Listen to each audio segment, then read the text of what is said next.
नमस्कार, मैं हूं नेहा पंत। आप देख रहे हैं न्यूज 18 इंडिया। कहीं सियासत, कहीं हंगामा, कहीं बवाल, यहां हर खबर से उठते हैं सुलगते सवाल। और आज का सवाल उठ रहा है बीजेपी के घोषणा पत्र से, जिसे पार्टी ने संकल्प पत्र का नाम दिया है। देश 2022 में जब आजादी के 75 साल पूरे कर रहा है, उसे ध्यान में रखते हुए प्रतीकात्मक तौर पर पार्टी ने 75 संकल्प पूरे करने का वादा किया है। इस संकल्प पत्र को संकल्पित भारत, सशक्त भारत का नाम दिया गया है। कवर पेज से ही साफ है कि पार्टी फिर प्रधानमंत्री मोदी के करिश्मे पर ही भरोसा कर रही है। प्रधानमंत्री ने भी पार्टी का एजेंडा साफ करते हुए कहा कि राष्ट्रवाद हमारी प्रेरणा है, अंत्योदय हमारा दर्शन और सुशासन हमारा मंत्र। यूं तो प्रधानमंत्री का सबसे ज्यादा फोकस पानी की समस्या पर रहा। उन्होंने इसके लिए जल शक्ति मंत्रालय और घर घर नल से जल पहुंचाने का वादा भी किया। लेकिन इस संकल्प पत्र में बीजेपी के तमाम पुराने मुद्दे प्रमुखता से मौजूद हैं। मसलन धारा 370, 35 और कॉमन सिविल कोड पर भी बीजेपी अपने पुराने रुख पर कायम है। संविधान के दायरे में राम मंदिर निर्माण की संभावना तलाशने की बात भी कही गई है। आतंकवाद और उग्रवाद के खिलाफ जीरो टॉलरेंस नीति के तहत सुरक्षा बलों को सशक्त करने पर भी जोर है। लेकिन कांग्रेस पार्टी ने तुरंत बीजेपी के संकल्प पत्र को झांसा पत्र करार दे दिया। अहमद पटेल ने कहा कि प्रधानमंत्री को इसकी जगह माफी पत्र जारी करना चाहिए।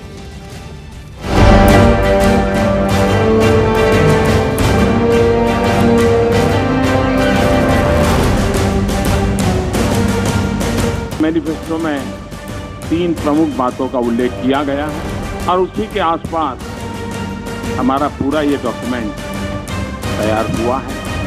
राष्ट्रवाद ये हमारी प्रेरणा है, अंत्योदय ये हमारा दर्शन है और सुशासन ये हमारा मंत्र है।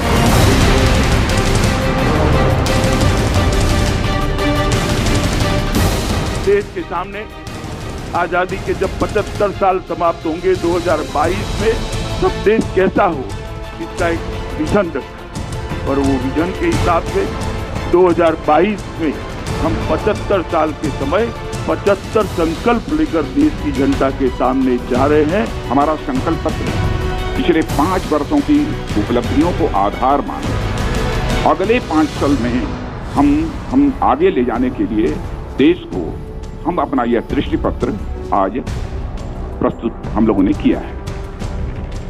130 करोड़ देशवासियों की आकांक्षा को पूरा करने वाला यह हमारा संकल्प पत्र है।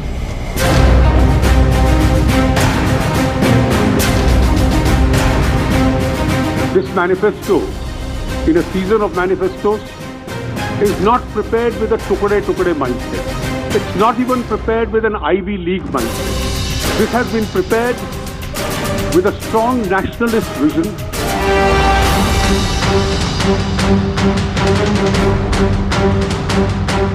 मैं समझता हूँ कि ये जो घोषणा पत्र है ये झूठ बनाम न्याय है और मैं समझता हूँ कि ये सिर्फ और सिर्फ झूठ का गुब्बारा है। कहते हैं कि मैं समझता हूँ कि ये जो मैनिफेस्टो जारी किया इससे तो अच्छा था कि ये माफी नामा जारी किया।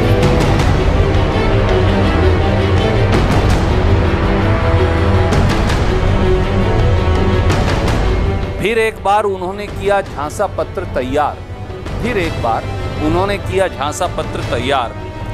देश की जनता खारिज करेगी इस बार और झोला उठाकर हो जाओ जाने को तैयार।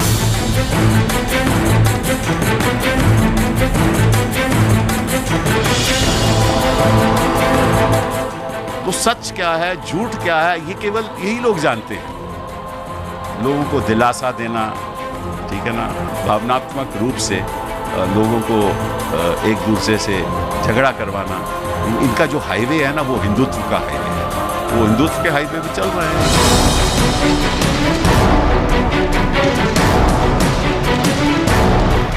आमतौर पर ये मैनिफेस्टो 2024 के लिए है, लेकिन देश की जनता हमारा हिसाब ढंग से मांग सके, इसलिए पहली बार हमने साहस किया है कि इंटरिम भी हमारा हिसाब लिया जाए।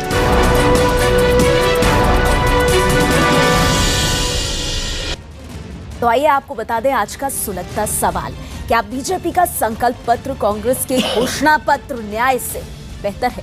इस पर बात करने के लिए हमारे साथ खास मेहमान मौजूद हैं। आइए उनसे मैं परिचय करा दूं आपका। बीजेपी प्रवक्ता के शर्मा जी यहाँ स्टूडियो में हमारे साथ मौजूद हैं। कांग्रेस पार्टी की प्रवक्ता राधिका खेड़ा जी हमारे साथ हैं। समाजवादी पार्टी के अनुराग भदौरिया जी हमारे साथ जुड़ गए हैं। जेडीयू के प्रवक्ता अजय आलोक जी आज की इस चर्चा का हिस्सा हैं और स्टूडियो में वरिष्ठ पत्रकार रामकृपाल सिंह जी भी हमारे साथ मौजूद हैं। आप सबका बहुत बहुत स्वागत है। सबसे पहले के शर्मा जी, क्योंकि आप लोगों का संकल्प पत्र आज रिलीज हुआ है, आपको याद होगा जब राहुल गांधी ने कांग्रेस पार्टी का घोषणा पत्र जारी किया था तो उन्होंने ऐसे हाथ का पंजा दिखा करके, निशान दिखा करके 5 मोटी बातें बता दी थी। उन्होंने कहा था रोजगार, किसान, गरीबी, स्वास्थ्य और शिक्षा। आप लोगों के 5 मोटे बिंदु क्या हैं? और इसी तरह बताइएगा जैसे एक एक बिंदुवार, ताकि क्लियर हो जाए। नेहा जी, यदि आप इसको संक्षिप्त रूप में भी देखेंगे तो हमने 75 संकल्प अंत में व्यक्त किए और वो संकल्प कृषि से लेके, युवाओं से लेके, व्यापारियों से लेके, सुरक्षा से लेके, देश के सम्मान, सुरक्षा, सम्मान और समृद्धि, ये तीनों पक्षों पर हमने जो है इस संकल्प पत्र के अंदर में अपने जो है कार्यक्रमों को लिखित किया है। और उसका उद्देश्य इस देश को, जो आज यहाँ भारत की जो अर्थव्यवस्था जो आज 5वें स्थान पर है विश्व के, उससे वो बढ़कर हम 3 वरिष्ठ देशों के श्रेणी में आकर खड़े हों, इसके लिए जो हमारा प्रयास होगा। और उसके लिए जो मैंने आप ये कहें कि विकासोन्मुखी, सर्व विकासोन्मुखी जो प्रयास होगा उसके क्षेत्र, क्योंकि इसमें देखिए जब हम आपने कहा 75 पॉइंट्स, तो 5 में अगर हम बांधने की कोशिश करें, 75 की बात ठीक है, नहीं वो तो 2022 की आपने डेडलाइन दे रखी है, अब वो कैसे होगा वो भी देश देखेगा। लेकिन राष्ट्रीय सुरक्षा, समान नागरिक संहिता, आर्टिकल 370, 35A, ग्रामीण क्षेत्र, राम मंदिर, मोटा मोटा हम कह सकते हैं कि ये बिंदु रहे हैं। अब सवाल ये पूछे जा रहे हैं कि भाई आर्टिकल 370, आर्टिकल 35A, ये वादा तो आपने 5 साल पहले भी किया था। आप लोगों की सरकार भी रही जम्मू कश्मीर में, तो नया क्या आप कर रहे हैं? पुराना वायदा रिसाइकल हो रहा है। नहीं, आप केवल इसमें क्यों उलझे हैं? आप इसके आगे नेहा जी चलिए ना। नहीं, ये भी तो मैनिफेस्टो के राष्ट्रीय सुरक्षा से आ जाते हैं ना सर। देश के लिए राष्ट्रीय सुरक्षा सर्वोपरि, तो एक एक पॉइंट पे डिबेट कर लेते हैं। मैं तो सीधा सवाल कर रही हूँ। तो 370 और 35 आप लोगों ने इस पे अपनी संकल्प जताया है इस पर आपसे सवाल ये पूछा जा रहा है कि 5 साल पहले भी ये मैनिफेस्टो का हिस्सा था। आप लोगों की तो सरकार भी रही जम्मू कश्मीर में, फिर भी ये वादा है। बिल्कुल वादा नहीं है। आप ये देखिए 370 के मामला भी कोर्ट के अंदर इस समय चल रहा है और 35A का भी मामला कोर्ट में चल रहा है। और उसके लिए राष्ट्रीय सुरक्षा का यदि आप जहां तक पूछ रहे हैं तो आपने देखा है हमने आतंकवाद के प्रति जो है 0 टॉलरेंस की भूमिका अपनी ली हुई है और हमने ये करके दिखाया है। हमने पूरा डिस्कोर्स आतंकवाद के अगेंस्ट बदला है। जो आतंकवाद जब भारत में सीमा के अंदर आते थे उनको डिस्ट्रॉय करते थे, खत्म करते थे, अब हमने इसको चेंज करके ये साबित बताया है कि अब जहां पर ये पैदा होते हैं, जहां ये रहते हैं, हम वहां घुस के मारेंगे। यही प्रधानमंत्री जी ने कहा है कि हम जो है आतंकवाद को उसी जगह नष्ट करेंगे जहां पर इनकी पैदावार है। पर इसके लिए और इसीलिए और हमने ये करके दिखाया। ये कहने की जरूरत क्यों पड़ी शर्मा जी इसके लिए कि हमारा जो घोषणा पत्र या जो हमारा संकल्प पत्र है वो टुकड़े टुकड़े सोच से नहीं बना है, वो राष्ट्रवाद की सोच से बना है। ये कहने की जरूरत क्यों आन पड़ी आपको? इसलिए आन पड़ी क्योंकि नेहा जी आपने कांग्रेस का वो दस्तावेज देखा है, वो ढकोसला पत्र भी देखा है जिसके अंदर राष्ट्र विरोधी विचारों का समावेश है। जब वो कांग्रेस का दस्तावेज, कांग्रेस पार्टी का दस्तावेज ये कहता है कि हम जो है जम्मू कश्मीर से सेना को कम करेंगे, हटाएंगे, सेना के मनोबल को गिराने की बात करता है और ये कहता है कि हम जो है सेना के अंदर वहां पर यदि कोई आतंकी के लिए दबिश करने जाएगा, कोई सेना के अधिकारी जाएंगे और यदि वो परिवार वहां पर कोई शिकायत लिखाता है सेना अधिकारी के अगेंस्ट में तो उसकी परमिशन की जरूरत नहीं है, FIR पर ही उसको सजा होगी, यानी उसके ऊपर जांच चालू हो जाएगी। तो आप मुझे बताइए कौन व्यक्ति होगा जो वहां पर जाएगा? और दूसरी बात, जब आप कहते हैं कि टुकड़े टुकड़े सोच का देशद्रोही कानून, नहीं है, देशद्रोही कानून, एक लाइन बोल दूंगा, जिस जेएनयू में भारत तेरे टुकड़े होंगे, भारत की बर्बादी तक के नारे लगेंगे और उनको उनके समर्थन में कांग्रेस के राष्ट्रीय अध्यक्ष राहुल गांधी वहां जाते हैं और आज अपनी मैनिफेस्टो में लिखते हैं कि हम देशद्रोही कानून को समाप्त कर देंगे, तो ये टुकड़े टुकड़े गैंग से प्रभावित लोगों की आपका जो जवाब, है ये राष्ट्रवाद बनाम टुकड़े टुकड़े गैंग, ये नैरेटिव सेट किया है बीजेपी ने। राष्ट्रवाद क्या होता है नेहा जी? क्या राष्ट्रवाद वो होता है 56 इंच के सीने से आप चिल्ला चिल्ला के बोले कि राष्ट्रवाद है और किसान आत्महत्या दिन पर दिन बढ़ रही है? 56 इंच के सीने से आप चिल्ला चिल्ला के बोले हम राष्ट्रवादी हैं और यहाँ पे महिलाओं के साथ बलात्कार बढ़ते जा रहे हैं। 56 इंच के सीने से आप चिल्ला चिल्ला के बोले हम राष्ट्रवादी हैं और यहाँ पे युवा बेरोजगार होता जा रहा है। 56 इंच के सीने से आप चिल्ला चिल्ला के बोले हम राष्ट्रवादी और वहीं आप बात करते हैं कि आप धारा 370 हटाएंगे, सेक्शन 30 आर्टिकल 35A हटाएंगे और सरकार किसके साथ जाके बनाते हैं? मुफ्ती जी के साथ। मुफ्ती जी कौन है जो इस चीज के बिल्कुल खिलाफ है कि ये हटनी नहीं चाहिए? वही है जो पाकिस्तान को स्टेट से धन्यवाद करती है और कहते हैं कि शुक्रिया आपने हिंदुस्तान में चुनाव होने दीजिए। क्या राष्ट्रवाद वही है कि 56 इंच के सीने से आप चिल्ला चिल्ला के कहें और कहें कि हम काला धन वापस लेकर आएंगे, लेकिन यहां से तो उल्टा पैसा लेके लोग चले गए? नहीं, बीजेपी कह रही है राष्ट्रवाद ये भी तो नहीं है ना कि देशद्रोह की धारा हटाएंगे। राधिका जी, राष्ट्रवाद ये भी तो नहीं है ना कि 370 को बनाए रखेंगे। राष्ट्रवाद ये भी तो नहीं है ना कि आफ्स्पा का रिव्यू करेंगे और बाद में जब उस पर हमला हो तो कहें अच्छा हम सेना से पहले बात करेंगे। बीजेपी पूछ रही है राष्ट्रवाद वो भी तो नहीं है ना जो कांग्रेस अपने घोषणा पत्र में बता रही है। राष्ट्रवाद ये नहीं होता।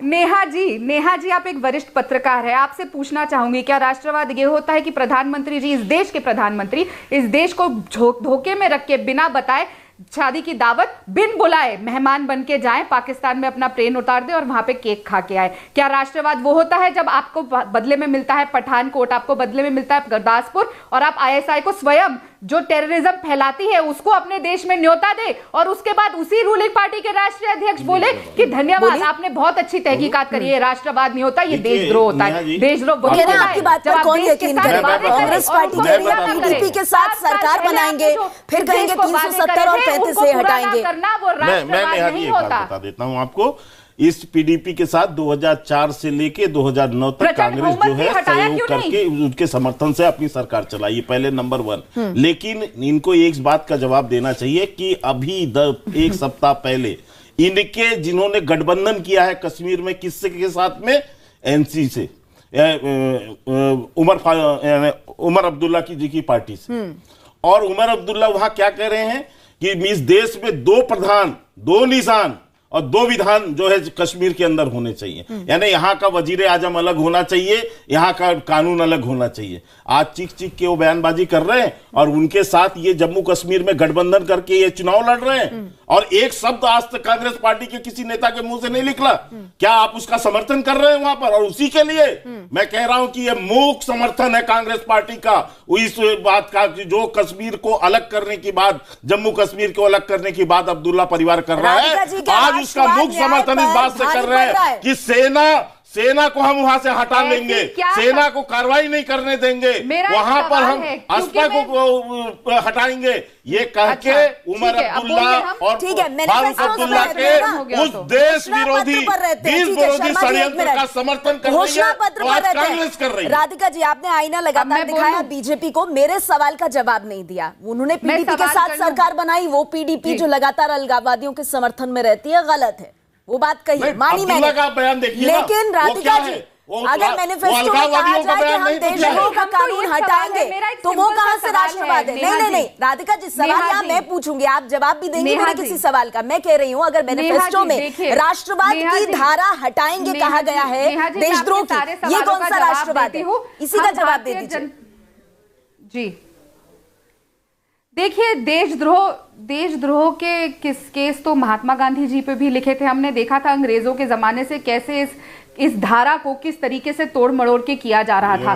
उस चीज को रिव्यू किया जाएगा कि किस तरीके से ऐसा किया जाए कि इसका गलत इस्तेमाल ना किया जाए। देखिए, ये बीच में बोलेंगे तो ऐसे नहीं चलेगा, ये लोकतंत्र है, मेरी आवाज आप दबा नहीं सकते। जब ये बोले थे मैं चुपचाप सुन रही थी। आपको ये बात का एहसास होना चाहिए कि आप सरकार है, सवाल आपसे पूछे जाएंगे हर बात पे, चाहे मीडिया हो चाहे सरकार हो, सवाल आके ऑपोजिशन से पूछती है, अरे 5 साल आपकी सरकार थी, आपने 5 साल के पहले जो वादे किए थे आपने कितने पूरे करे? आप एक और संकल्प पत्र ले आए, बहुत बढ़िया, ताली बजाएंगे। राष्ट्रवाद की बातें करते हैं, लेकिन आप एक बार भी नहीं बताएंगे।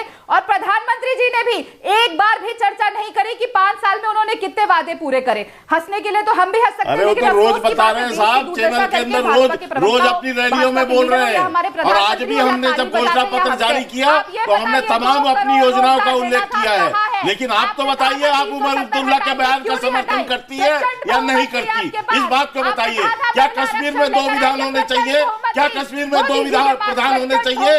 क्या आप इसका समर्थन क्यों, इसका विरोध क्यों नहीं कर रही है? आप उससे गठबंधन क्यों नहीं तोड़ रही है? जो आज 10 दिन पहले वहां पर इस बात की घोषणा कर रहे हैं, कांग्रेस के मुंह में दही क्यों जम गई है?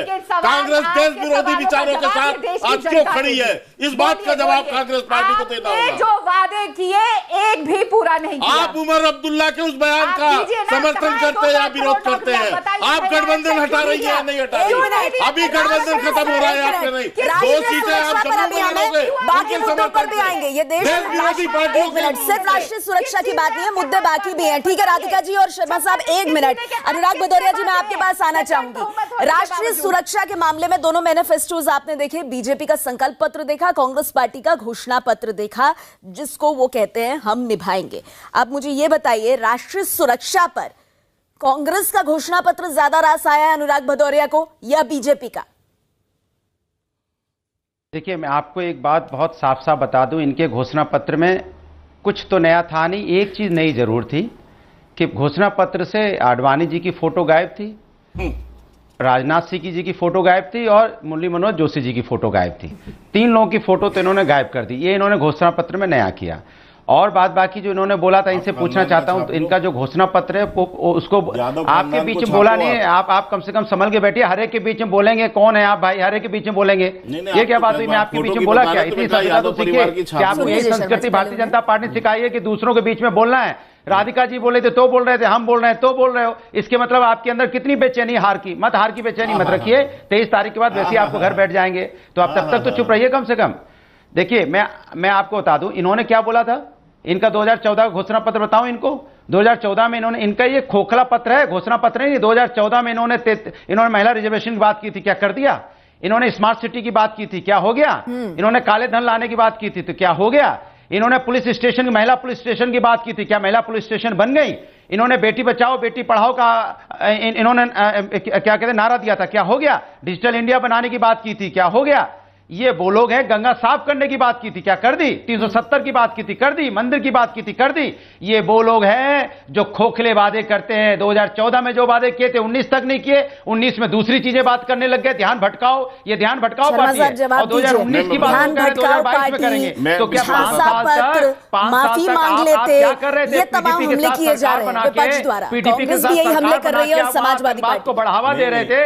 और आज यहाँ बैठ के लंबी लंबी बातें करो, 3.5 साल मलाई और इलू इलू आपने किया बीजेपी के साथ। इलू इलू किसने किया था? टोटल जो है चाचा चाची मामा मामी और जो है बुआ भतीजा और बहू के सिवाय देश की जनता की मत करना, पूरा परिवारवाद के वंशवाद के अलावा बचा क्या है? ये तो उन्हीं का फोटो छापेंगे उसमें। वहाँ राम गोपाल यादव, शिवपाल यादव, मुलायम सिंह यादव, वहाँ पर जो है अखिलेश यादव, तो ये तो परिवार की पार्टी है। तो परिवार की पार्टी कम से कम ये फोटो और इसकी ऊपर में प्रश्न मुद्दों पर आ जाते हैं ना। अब आइए, राष्ट्रीय सुरक्षा पर वो कह रहे हैं।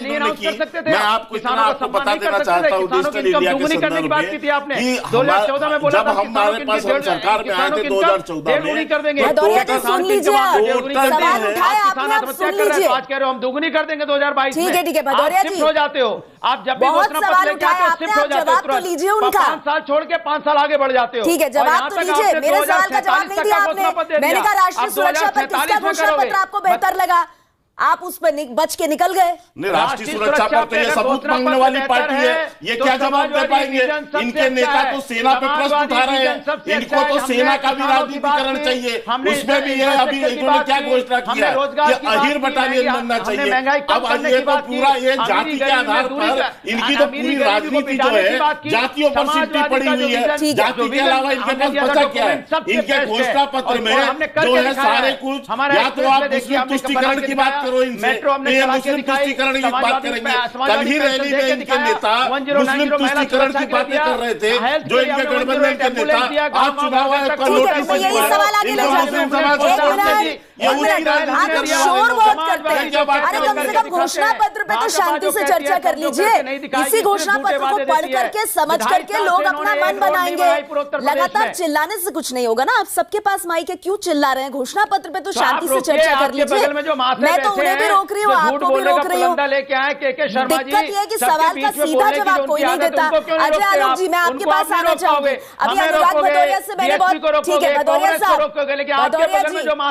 भदौरिया जी आपके सवाल का जवाब जानने की कोशिश कर रही हूं मैं, भले ही आपने मेरे सवाल का जवाब ना दिया हो। अजय आलोक जी, अनुराग भदौरिया से मैंने सीधा सवाल पूछा, राष्ट्रीय सुरक्षा के ऊपर किसके घोषणा पत्र पर ज्यादा विश्वास है? उन्होंने इस बात का रत्ती जवाब नहीं दिया। मैं आपसे जानना चाहूंगी, जाति की राजनीति और दुनिया भर की बातें यहां पर अनुराग भदौरिया कर रहे हैं। हमने देखा ना कि कल जिस गठबंधन का हिस्सा है समाजवादी पार्टी, उस गठबंधन में मायावती सरीखी नेता जाकर के कितने आराम से कहती हैं कि मुस्लिम जो है भावनाओं में बहकर के वोट ना दे। तो कौन कर रहा है जाति की राजनीति? ओपनली धर्म की, जाति की राजनीति कौन कर रहा है? यही समाजवादी राजनीति है क्या? मायावती जी के मुंह से सुन के, मैं वही कह रहा हूं कि मायावती जी के मुंह से सुन के ये बात कि मुसलमान समाज का पूरा वोट महागठबंधन को ही मिले, कांग्रेस को मत देना है, उधर नहीं भटकना, उसके बावजूद भी आपका ये सवाल कि कौन जाति की राजनीति कर रहा है बड़ा मौजूद नहीं है।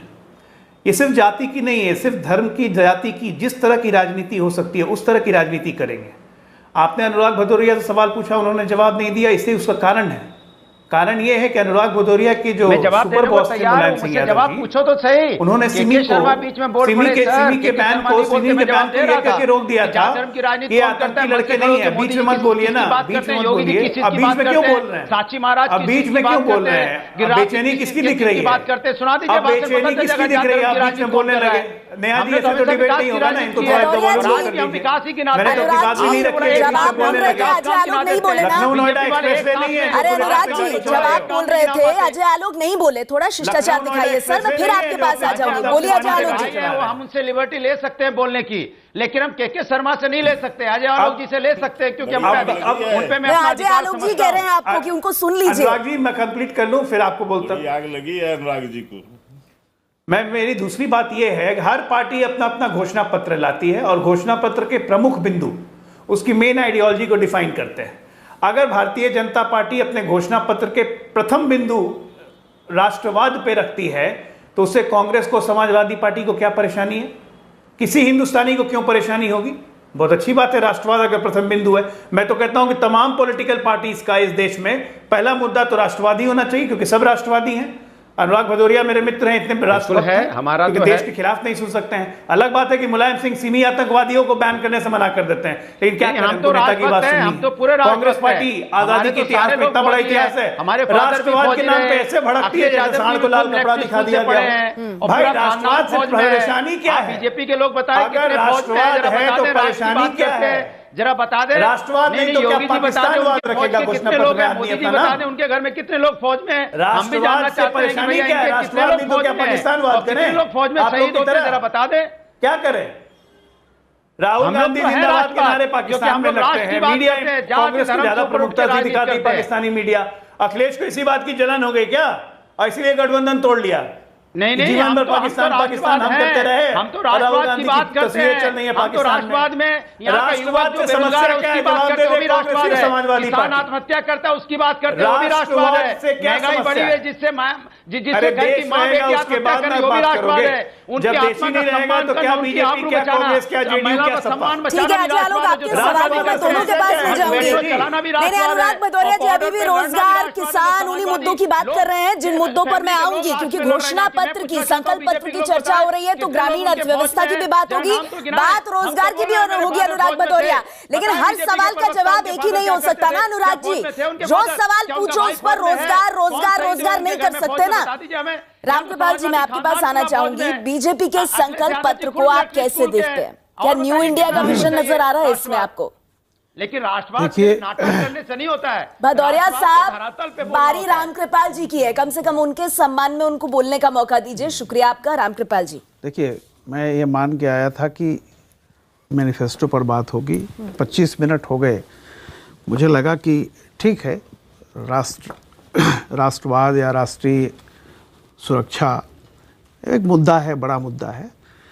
लेकिन देखिए, मैं आज इस मैनिफेस्टो पर जो कॉमन मैन को जो एड्रेस करता है बहुत सारी चीज़ें, उसमें मैं एक 3-4 चीज़, सबको पक्का मकान, ये भी 2022 तक, उस मकान में बिजली का कनेक्शन, किचन में गैस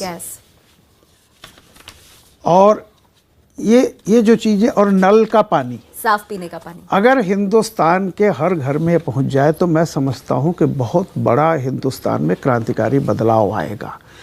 उस अंत्योदय जिसकी बात उन्होंने कहा कि अंत्योदय हमारा आदर्श है, उस जिसको गांधी जी कहते थे अनटू दिस लास्ट, उस आखिरी व्यक्ति तक, अगर इसमें मैं मानता हूं कि कोई, देखिए हालांकि मैनिफेस्टो वादे जो होते हैं, एक बात आप समझ लीजिए, 23 को जो फैसला आएगा, ये मैनिफेस्टो सिर्फ बीजेपी का है। सरकारें इस देश में जो अब तक बनती है या तो यूपीए या एनडीए, आप समझे ना, उन पार्टियों के भी मैनिफेस्टो होते हैं। अब आफ्टर ऑल कॉमन मिनिमम, तो जो मैं बातें ये बता रहा था, ये ऐसी है जिसमें कोई भी पार्टी हो, क्योंकि जो मासेस है जिसको एड्रेस करने के लिए आपने किया है, जो कल को वोट डालेगा, उसकी रोजमर्रा की ज़रूरतें, रोजमर्रा की चीज़ें, क्या होता है जिसको कभी रोटी कपड़ा मकान कहा जाता था, अगर वाकई है जैसा इन्होंने कहा है कि आज 19 और 22 तक, अगर 3 साल में इसको क्वांटिफाई करके, और पर्टिकुलरली जैसे इसमें एक बहुत बड़ी जो बात कही गई है, मैं उम्मीद करता हूं कि चाहे जो भी सरकार बने आए, ये किया गया है कि 3 साल में देश की जितनी भी सिंचाई परियोजनाएं लटकी पड़ी हैं वो सब पूरी होंगी। मैं समझता हूं कि ये जो चीजें हैं जिनको क्वांटिफाई किया गया है, डेडलाइन बताई गई है, नहीं, पर रामकृपाल जी, बड़ी हैरानी की बात नहीं है मानना कि मतलब चाहिए आजादी के 70 साल बाद भी पक्का मकान, मकान में बिजली, पीने का पानी, रसोई में गैस का सिलेंडर, इस पर बात हो रही है। तो जो प्रधानमंत्री कह रहे हैं कि भाई 50 साल के काम को 5 साल में पूरा करना है और उससे आगे बढ़ना है, क्या उसमें आपको दम दिख रहा है कि आज भी वो बेसिक नेसेसिटीज पे ही सब कुछ टिका हुआ है, ये मूलभूत सुविधाएं दी जाए? मुझे 1 मिनट और दे दें, मैं अपनी बात कह लूं।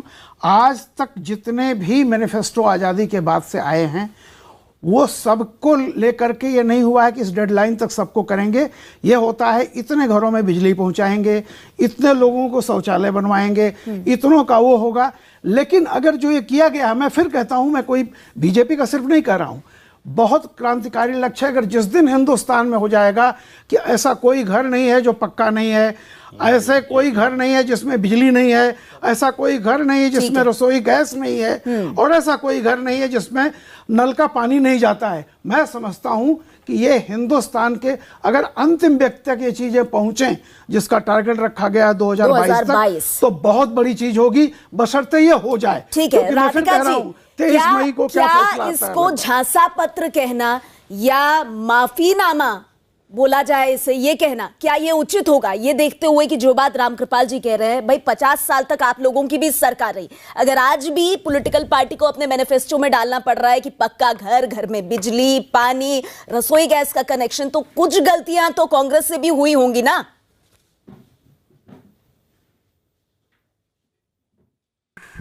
देखिए, पहली बात तो झांसा पत्र कहना तो इसको बिल्कुल ठीक है, और हमने ये मांग करी थी कि उनको माफ़ीनामा लिखना चाहिए था। माफ़ीनामा इसलिए कि 5 साल पहले जो वादे किए थे उनमें से कोई भी पूरा नहीं हुआ। और जो आपने ये सवाल उठाया, बहुत अच्छा सवाल है नेहा जी, उम्मीद करी हूँ फिर माफीनामा तो नहीं, माफीनामा तो फिर कांग्रेस की तरफ से भी आना चाहिए राधिका जी। 50 साल आप लोगों ने शासन किया, ऐसा तो नहीं है कि यूपीए 2 के जाने के बाद हर घर में बिजली थी, हर गरीब के पास पक्का घर था। नहीं राधिका जी सुनिए ना, आपने कहा माफी मांगनी चाहिए। 5 साल जिन्होंने वादे पूरे नहीं किए वो तो जनता की अदालत में जाकर खड़े होंगे, पर आप लोग भी इलेक्शन लड़ रहे हैं ना। 50 साल की विरासत कांग्रेस पार्टी की भी है। जवाब सुन तो लीजिए नेहा जी सुन तो लीजिए, जवाब सुन तो लीजिए। 60 साल पहले जब देश आजाद हुआ था, तो जब ये देश आजाद हुआ था, इस देश में क्या था?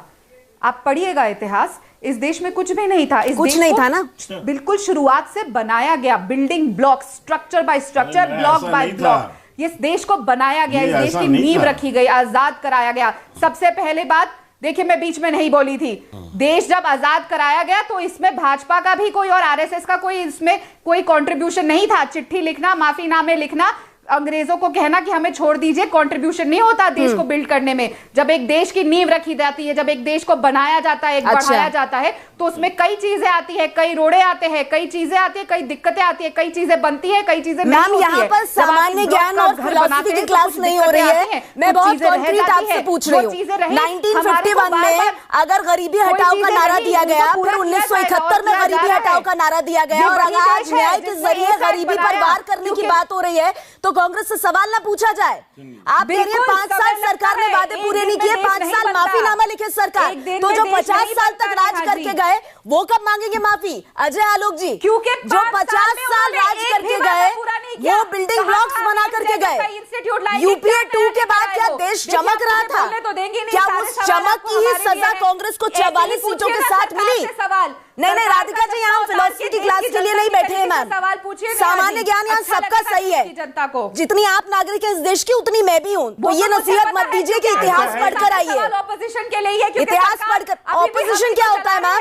आप चुनाव में आप लोग भी लड़ रहे हैं ना, अब तो सब पार्टियां लड़ रही हैं, आपसे भी सवाल होगा आपके विजन को लेकर के। कल को अगर आपको कोई वोट देना चाहे तो वो नहीं पूछेगा कि 50 साल कांग्रेस पार्टी ने क्या किया। आप चाहती है 50 साल को ब्लैकआउट कर दिया जाए राधिका जी, जवाब दे दिया, और सिर्फ बीजेपी से सवाल हो। अजय आलोक जी, मैं चाहती हूँ आप प्लीज डिबेट में आइए और ये बताइए, क्या ये पूछना गलत है कि 50 साल इस देश में सारी की सारी समस्याएं दूर हो गई थी? क्या कांग्रेस इतना अच्छा शासन कर रही थी और इसी वजह से 2014 में 44 सीटों पर आ गई? सबसे बुरी हार देखी कांग्रेस पार्टी ने, और फिर राधिका जी कह रही है देश बनाने में बहुत कुछ लगता है। देखिए नेहा जी, कांग्रेस पार्टी के प्रति लोगों का कितना भरोसा है कि जिन सहयोगियों के साथ मिलकर कांग्रेस सरकार बनाने के हसीन सपने देख रही है, कल उसी 2 सहयोगी, प्रमुख सहयोगियों ने, अखिलेश हो चाहे मायावती हैं, दोनों ने मंच से खुलेआम बोला कि कांग्रेस की नीति वैसी है जैसे बीजेपी की नीति है। कांग्रेस उतनी बड़ी शत्रु है जितनी बड़ी बीजेपी शत्रु है, और उन्हीं के साथ ये सरकार बनाने का सोच रहे हैं। अब आप ये सोचिए कि सत्ता की लोलुपता कितनी ज्यादा है कि ये किसी भी हद तक गिर सकते हैं सत्ता बनाने के लिए। आज 50 वर्ष में देश में अगर ये तरक्की का हिस्सा लेते हैं कि देश की तरक्की हुई है तो कांग्रेस का रोल है, तो देश की दुर्गति का हिस्सा कौन लेगा? किसने आपको मना किया था? 10 वर्ष तक आप यूपीए में शासन में रहे, 2004 से लेकर 14 तक कितने स्कैम आपने कर दिए कि उससे क्या क्या काम नहीं किया जा सकता था? किसने आपको मना किया था राफेल नहीं खरीदने के लिए? ऐसी तमाम बातें हैं। आपने चुन चुनकर इस देश को बर्बादी के गर्त में भेजा है, और आज जब ये सरकार काम कर रही है और आपको लग रहा है कि सत्ता में वापस नहीं आएंगे तो आपकी बेचैनी छलक रही है। आपके सहयोगियों को भी बेचैनी छलक रही है। कल जो मायावती जी ने कहा कि मुसलमान समाज पूरा का पूरा वोट महागठबंधन को देना, वो क्यों कहा? कहीं ना कहीं उनको भी डर है कि समाजवादी पार्टी का वोट ट्रांसफर नहीं होगा मेरे में, मुसलमान कहीं भाग नहीं जाए कांग्रेस में, आपसी आप लोग में विश्वास ही नहीं, आप लोग गठबंधन क्या कीजिएगा। और आपका पूरा का पूरा आपका जो सो कॉल्ड घोषणा पत्र है जिसमें न्याय की चर्चा की गई, सब ढकोसला है। कैसे आप लोगों ने कह दिया भाई कि जीडीपी का 6% आप शिक्षा पे खर्च करेंगे और जीडीपी का 4% आप हेल्थ पे खर्च करेंगे, जबकि देश का एनुअल बजट 27 लाख करोड़ का है। 27 लाख करोड़ के बजट में 18 लाख करोड़ आप इसी पे खर्च कर देंगे तो बाकी देश क्या हवा पी के चलेगा? किस तरह के घोषणा पत्र बनाते हैं? और ये देखिए आपके एक सहयोगी राष्ट्रीय जनता दल, उनका भी घोषणा पत्र दिखा रहा हूं, एकदम एक सीधा सीधी वही चीज दे दिया है जो आपने लिखा हुआ है। ऐसे देश चलता है? ये जिम्मेदारी होती है, ये जिम्मेदारी होती है। आप ये बात मानिए कि आपकी विफलता हमारी सफलता का राजकारण है। आप जो निरंतर विफल होते रहे उसी के कारण हम सफल हो रहे हैं, और आप इसी तरह से विफल होते रहिएगा। जी कहिए। आलोक जी, इतना अच्छा आपने ज्ञान दिया, इतना अच्छा आपने बताया किस तरीके से हम किसके साथ सरकार बनाना चाह रहे हैं। आप उन्हीं के साथ सरकार में हैं जिन्होंने आपके डीएनए तक सवाल उठाए थे। तो सत्ता की लालच के लिए किसने सरकार किसके साथ बनाई ये पूरे देश ने देखा। आपके डीएनए पे सवाल उठाया। हमारा डीएनए तो राधिका जी फिर भी भारतीय का है, लेकिन कांग्रेस के डीएनए में तो सारे के सारे विदेशी घुस गए हैं। समस्या ये है ना कांग्रेस पार्टी की, बनाया भी विदेशी ने, आज चला भी विदेशी रहा। समस्या यही है। हमारा डीएनए तो फिर भी भारतीय का है, हमारा डीएनए तो फिर भी भारतीय का है। आपके डीएनए में तो पूरा का पूरा रोम घुसा हुआ है।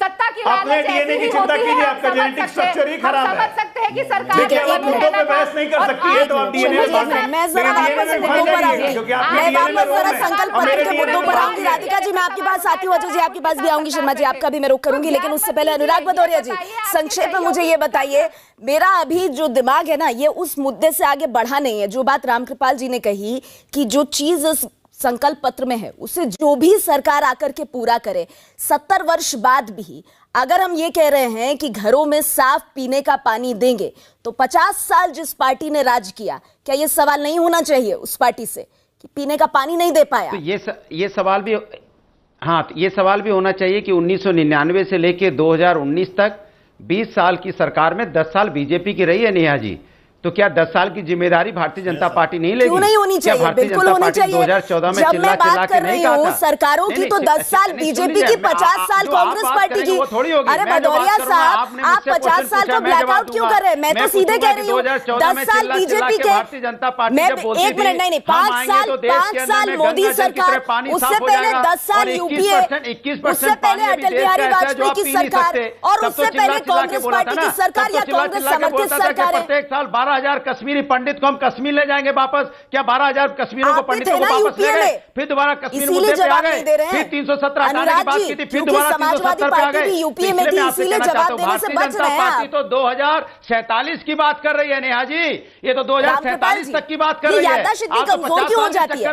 मैंने कब कहा कि 5 साल जिसकी सरकार है उनकी जिम्मेदारी नहीं है? बिल्कुल है। रोजगार पे बात कीजिए, नोटबंदी पर बात कीजिए, 370 राम मंदिर आपने पहले भी अपने घोषणा पत्र में डाले, आप आज भी डाल रहे हैं, भाई क्यों? लेकिन सवाल तो वो उस पार्टी से भी होना चाहिए ना जिन्होंने 50 साल शासन किया, और आज भी हम कह रहे हैं भाई साफ पीने का पानी देंगे। रामकृपाल जी। नहीं, मैं यही कह रहा हूं, देखिए, मैंने कांग्रेस का भी घोषणा पत्र आया, मैं तो कह रहा हूं कि कोई भी, सबका मिला लीजिए, सब इस समय बिल्कुल जो लक्ष्य निर्धारित कर रहे हैं। मैं केवल फर्क इतना कर रहा था कि आज के बीजेपी के घोषणा पत्र में कुछ चीजें ऐसी हैं जो टाइम बाउंड हैं, जो 24 तक नहीं जाती हैं, 22 तक। मैं 3 साल में तो कम से कम ये होगा कि एक मिड टर्म रिव्यू हो जाएगी। अगर 3 साल में आप जो वादे आप कर रहे हैं कि 2022 तक हम ये सारी चीजें पूरी करेंगे, तो एक मौका मिलता है कि मिड टर्म रिव्यू आप कर सकते हैं कि कितना आप सफल रहे, कितना विफल रहे। यानी जनता को, ये बड़ी बात आप कह रहे हैं रामकृपाल जी कि 2022 की जो डेडलाइन है ना, ये कहीं ना कहीं जनता को मौका भी देती है कि आप बीच सरकार में उस सरकार को, उस पार्टी को परखें। इसीलिए बीजेपी का ये जो संकल्प पत्र है, बड़े ध्यान से इसे पढ़िए। कांग्रेस पार्टी के घोषणा पत्र को ध्यान से पढ़िए। एक कहते हैं हम निभाएंगे, दूसरे सशक्त भारत का दावा करते हैं। दोनों की सरकारें इस देश में रही हैं, दोनों ने काम किया है। आप इनके घोषणा पत्र को पढ़ने के बाद ही अपना वोट दीजिएगा। वक्त मेरे पास इतना ही है। बहुत बहुत शुक्रिया आप सभी मेहमानों का हमारे साथ आज की इस चर्चा में जुड़ने के लिए। देखते रहिए न्यूज़ 18 इंडिया।